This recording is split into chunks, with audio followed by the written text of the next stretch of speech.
इतने बता डराबा हमसे गलती का भइल। इतने बता डराबा हमसे गलती का भइल। नसीब में रहे पगली एगो छोड़ के चल गइल।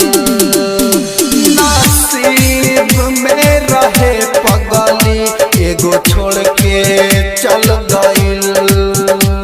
नसीब में रहे पगली एगो छोड़ के चल गइल। नसीब में रहे पगली एगो छोड़ के चल गइल। मिक्स बाय सोनू कुशवाहा, ढेकहा बाजार मोतिहारी। न चांद अपना था न तू अपना था, न चांद अपना था न तू अपना था। काश दिल ही मान लेता, काश दिल ही मान लेता कि सब एक सपना था, सब एक सपना था। हमारे साथ काहे छोड़ली, हमारा हाथ से मुहावा मोड़ली। हमारे साथ काहे छोड़ली, हमारा से मुहावा मोड़ली। पल भर में दिलवा तोड़ के दोसरा से रिश्ता जोड़ली। बढ़िया दे आवे रब्बा उनसे बतिया कइल। बढ़िया दे आवे रब्बा उनसे बतिया कइल। नसीब में रहे पगली एगो छोड़ के चल गइल।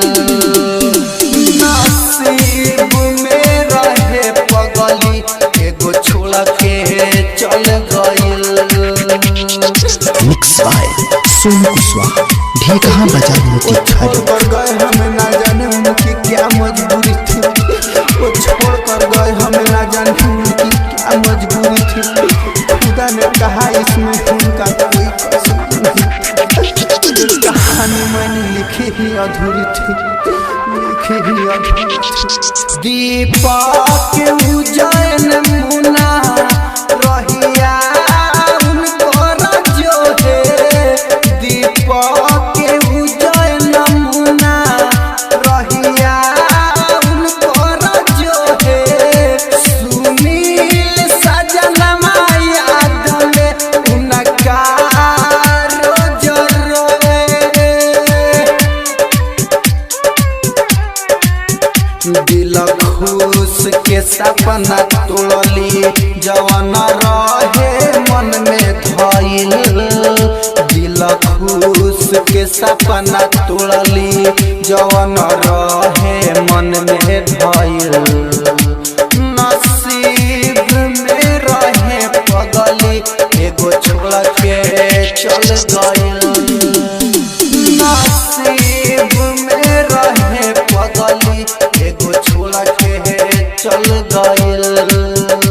नसीब में रहे पगली एगो छोड़ के चल गइल। नसीब में रहे पगली एगो छोड़ के चल गइल।